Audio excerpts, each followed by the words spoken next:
Story Corner, presented by Jennifer. Mercy Thompson. Book 1, Moon Called. Chapter 6, Part 1. Okay, for those of you who have not yet seen the first few videos for Moon Called, I suggest you go view those now, as this is a continuation of that story.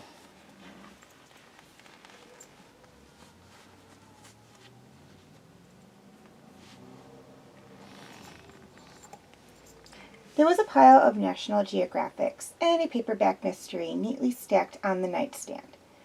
As I recalled, the reading material was put there originally to make up for the absence of a TV. When I cleaned rooms here, you couldn't get reception so far in the mountains. Now there was a dish on top of the motel and a small TV positioned so that you could watch it either from the bed or the small table in the kitchenette. I wasn't interested in watching old reruns or soap operas, so I flipped through the magazines. They looked familiar. Maybe they were the same stack that had been here when I last cleaned this room.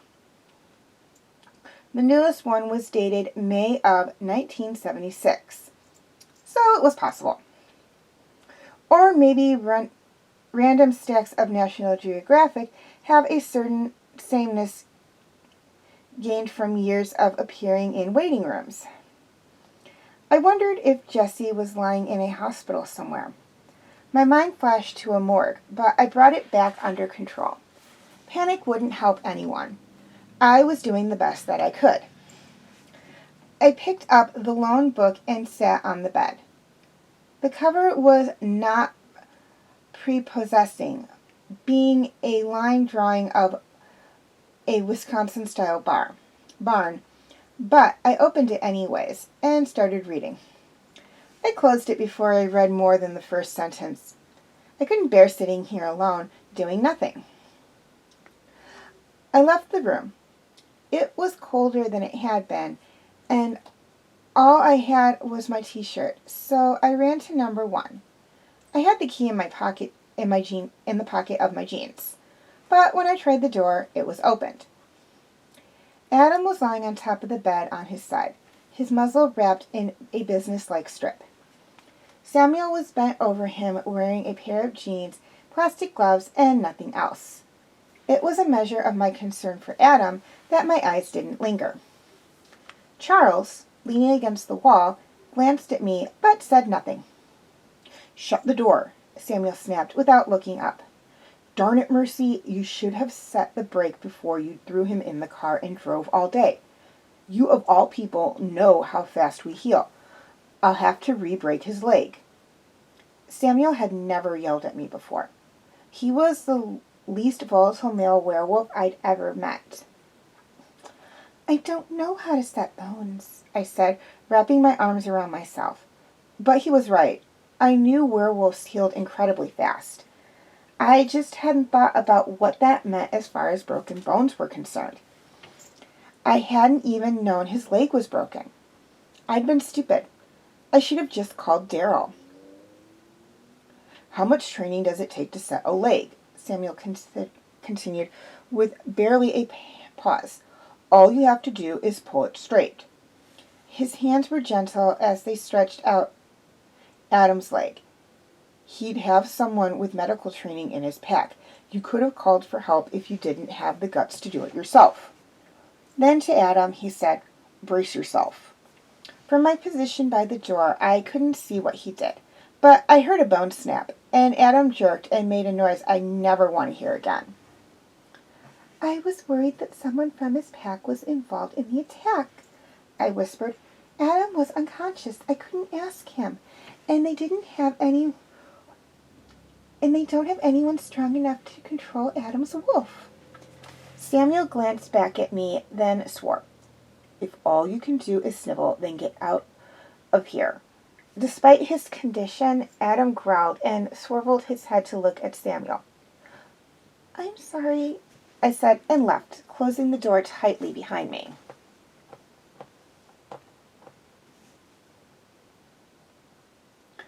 I spent 20 minutes staring at the first page of the mystery when someone knocked on the door. My nose told me it was Samuel, so I didn't answer right away. Mercy? His voice was soft, but I didn't remember, just as I remembered it, with just a touch of Celt. If I left early in the morning, I could get a head start on looking for Jessie, I thought, staring at the door. Someone else could take Adam back when he was ready to travel. If I left early enough, I could avoid talking to Samuel altogether. Mercy, I know you're listening to me. I stared at the door, but didn't say anything. I didn't want to talk to him. He'd been right. I had been useless, subjecting Adam to a 6-hour drive because of a chance remark of Daryl's. A remark that I was beginning to think meant nothing. Of course, as I told Samuel earlier, the pack would have had to bring Adam to Montana, or at least send for a dominant until Adam could control himself. But they would have sent his broken leg immediately. Daryl and the pack could be out looking for Jessie, with Adam safely on the road to recovery, if I hadn't been so stupid. In my own world of engines and CV joints, I'd grown used to being competent. If Adam had been a car, I'd have known what to do. But in Aspen Creek, I'd always been not quite good enough. Some things, it seemed, hadn't changed. Mercy, look, I'm sorry. If you don't know first aid, you couldn't just trust his pack, there's nothing else you could have done. His voice was soft and sweet as molasses, but my mother once told me that you had to trust the first thing out of a person's mouth was true. After they had a chance to think about it, they'll change in what they say to be more socially acceptable, something they think you'll be happier with, something that will get the results they want.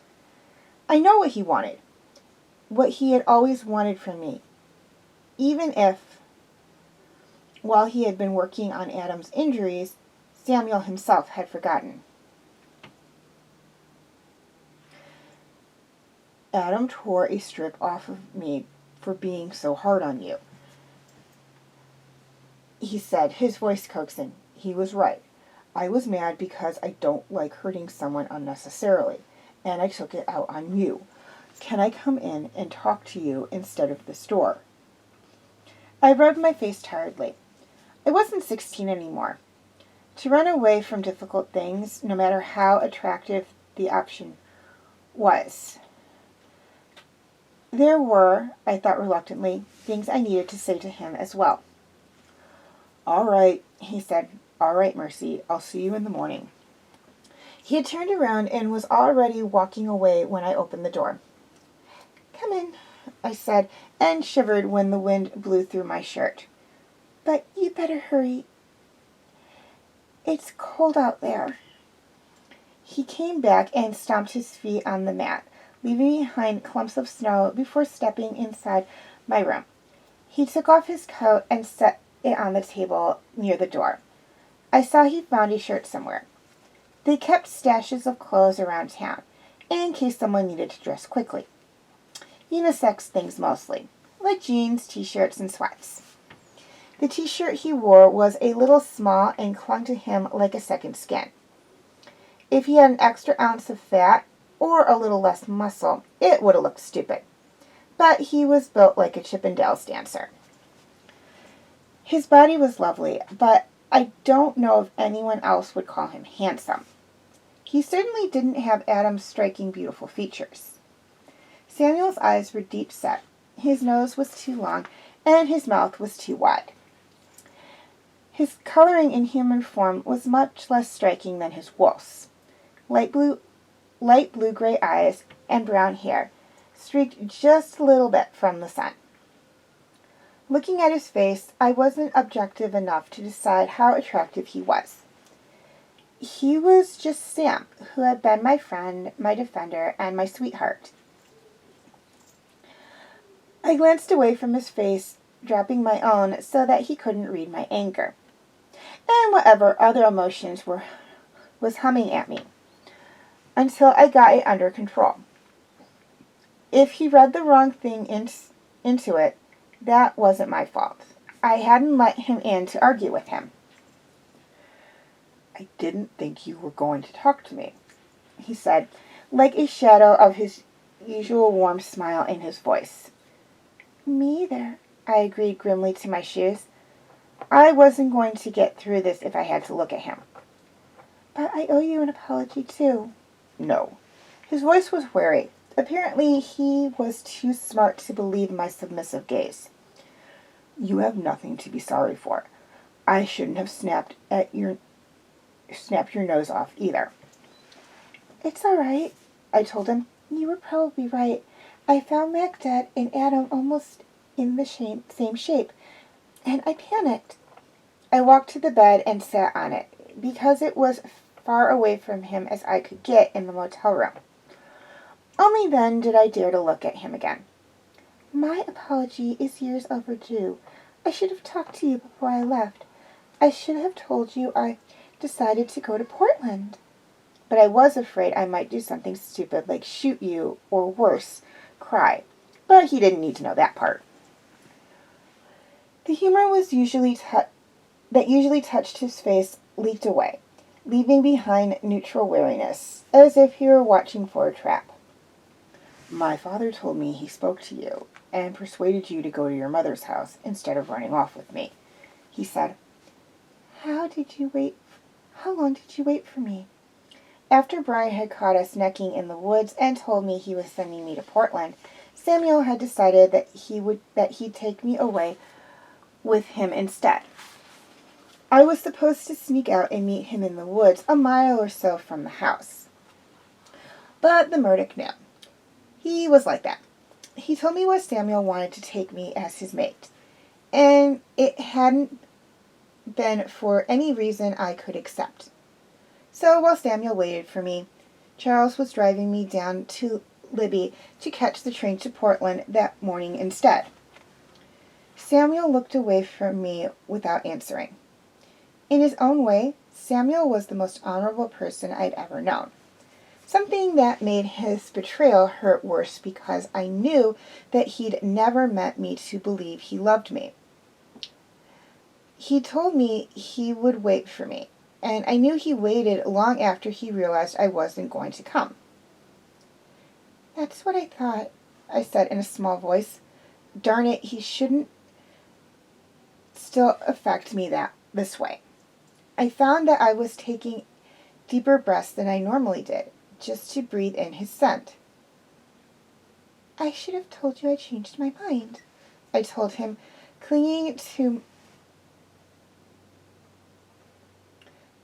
by my fingernails to the thread of what I needed to tell him.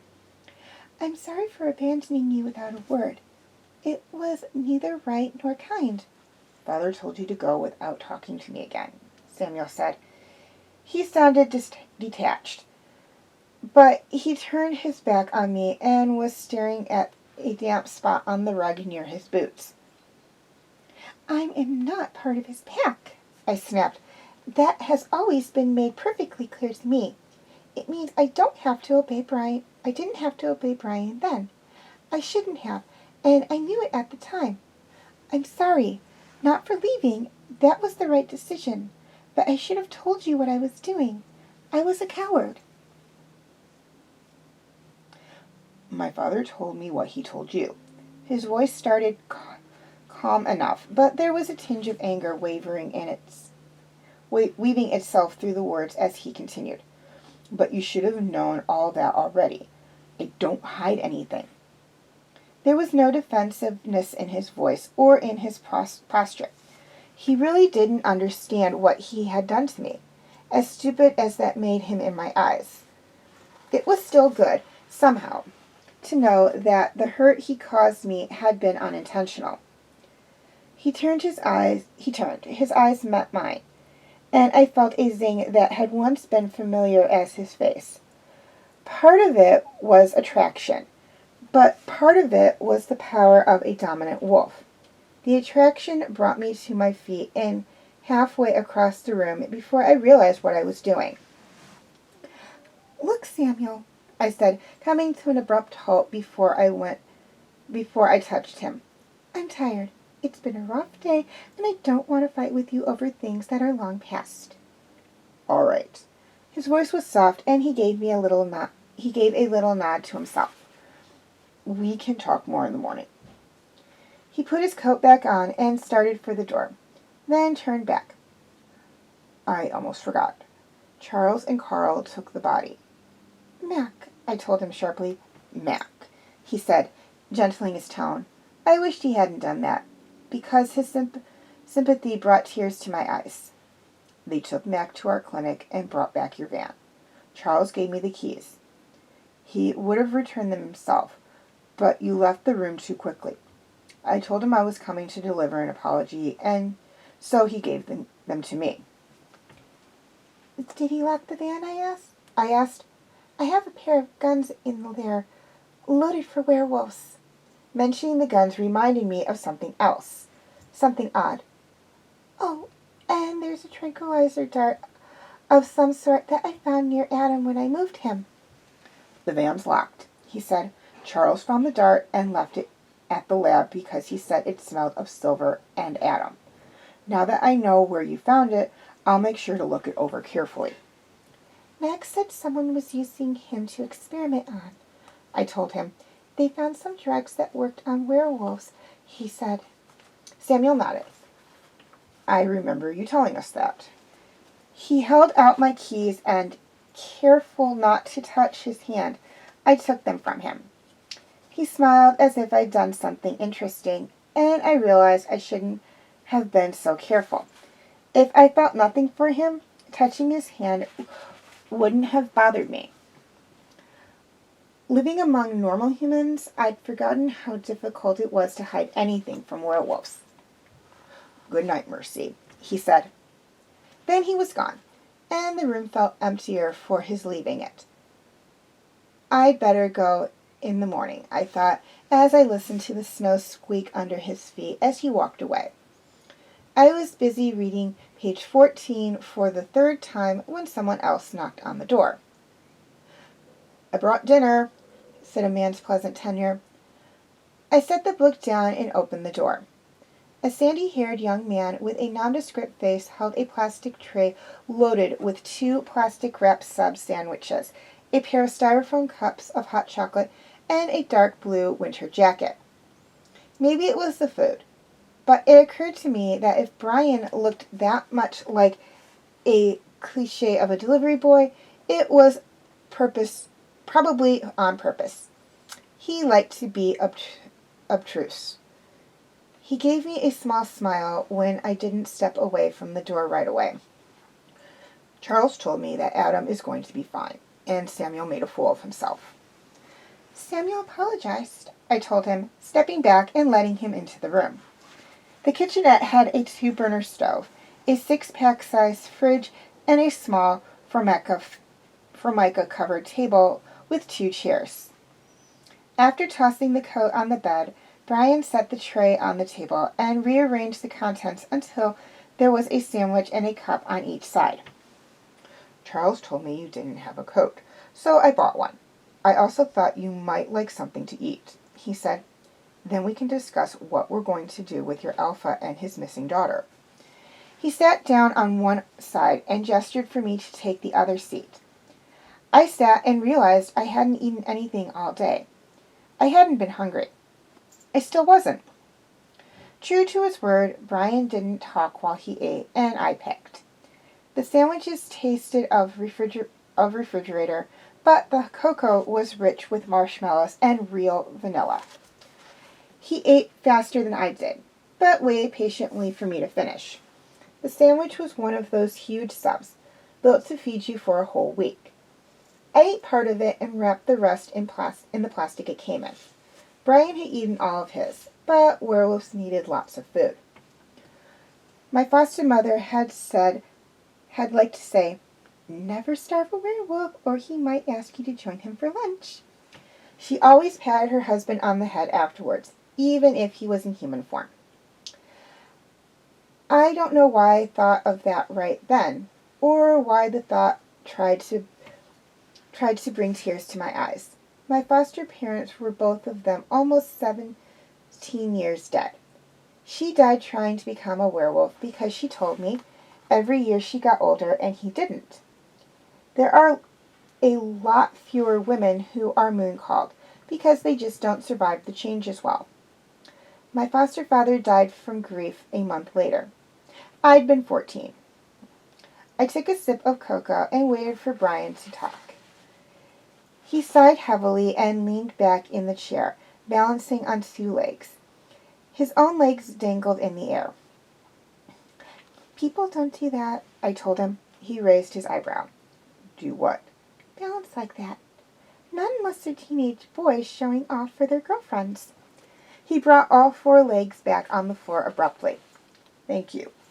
Brian liked to appear as human as possible, but his gratitude was a little sharp. I took a hasty sip of cocoa so he wouldn't see my amusement. He put his elbows on the table and folded his hands. "What are your intentions now, Mercy?" "What do you mean?" "Adam is safe and healing. We'll find out how your young friend was killed. What are you planning to do?" Brian is scary. He's a little psychic. At least that's what he says if you ask. What that means is he can talk to any werewolf he knows, mind to mind. That's why Charles was able to be in his spokesperson in the woods. Brian uses that ability, among others, to control the North American packs. He claims it is all one way, that he can make people hear him, but not the other way around. The pack whispers say he has other abilities too, but no one knows exactly what they are. The most common rumor is that he really can read minds. Certainly.